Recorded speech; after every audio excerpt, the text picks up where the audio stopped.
What is going on, guys? This is Spade, and in this video I'm going to pose the question, did Titanfall live up to the hype?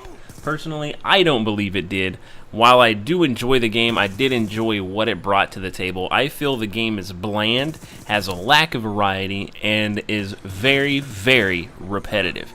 In Call of Duty, I'm not going to lie, there is a lot of repetitiveness to the game, but as a whole, your options and different loadouts that you can have in the game make it replayable to me, especially with the kill streaks. Now, personally, everyone has gone on record saying that the Titan is pretty much just a support streak, and personally, I can really agree with that. I think the Titan, since it's inevitable, you're gonna get that Titan, it's definitely a support streak. You know it's coming. It might take a little bit longer than somebody else's to get, but as a whole, everyone gets a Titan in the game.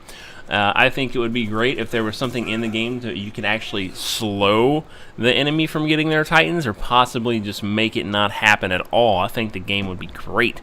But then at the same time, it could be heavily one-sided if that actually came into fruition, that idea. Another thing that just keeps me from enjoying the game is, as I said, it's very repetitive in how the game is played. In CTF, once you learn the routes, specifically on the map Rise, you can actually get from one side of the map to the other in around 20 seconds if you know the right route, and that's literally from flag spot to flag spot, and then it takes another 20 seconds to get back. And if you have a well-coordinated team, game is done, and you could probably finish the game in maybe 3 minutes, you know, both rounds in 3 minutes. And while I do love CTF and Titanfall, it is very repetitive because you're going to use those same routes every time, because simply enough, they work. Especially with the new matchmaking they just implemented about they're breaking up lobbies now. So if you wreck a team, they're going to pull that team out and bring another team in for you to play against, because they don't want you to just keep wrecking on the same people over and over and over. So in theory, you could run that same route all the time and be perfectly fine.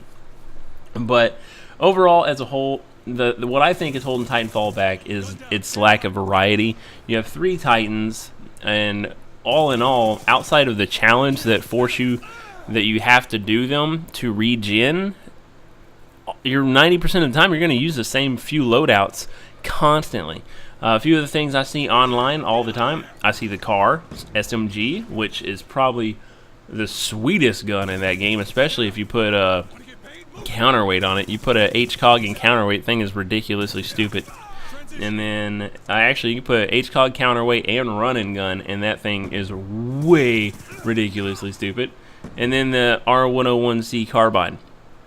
Those are the 2 main guns I see, and I'm sorry guys. Now those are the 2 main guns I see, and that's pretty much everyone's go-to loadouts. You have the carbine for the long range, mid to long range, and then you have the car SMG for mid to close, and sometimes long if you're really good at timing your shots. But other than that, I feel that the lack of variety is what's holding this game back as a whole. Another thing that was mentioned is that supposedly Titanfall 2, let's do air quotes around that, but the next supposed Titanfall game isn't going to be exclusive to PC and the Xbox One or Xbox 360, which is good, because I felt that hindered the sales a lot, was making it exclusive to one specific brand.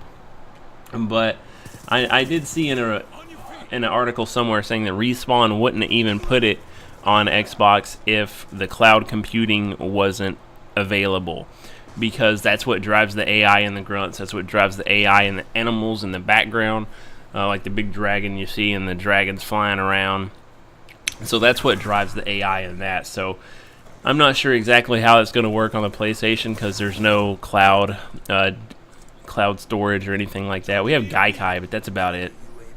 So I'm a little happy to see that it's going to branch out and lose that exclusivity, much like the new Call of Duty DLC, people, man. The new Call of Duty DLC is going to be PlayStation 4 exclusive first. That's going to be awesome. It's about fucking time, Activision.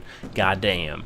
PlayStation 4 is just wrecking Xbox One in sales, and it's about time somebody actually noticed that, and I'm glad that they're moving the exclusivity over. But like I said, guys, did Titanfall live up to the hype for you? That's what I want to know. Personally, to me, it didn't. While I do enjoy the game, I do love the game, it's only a game that I play maybe 3 or 4 hours a week. Now, when it first came out, I camped on it first few days, but now it's a couple hours a week. Thanks for watching. This was Spade.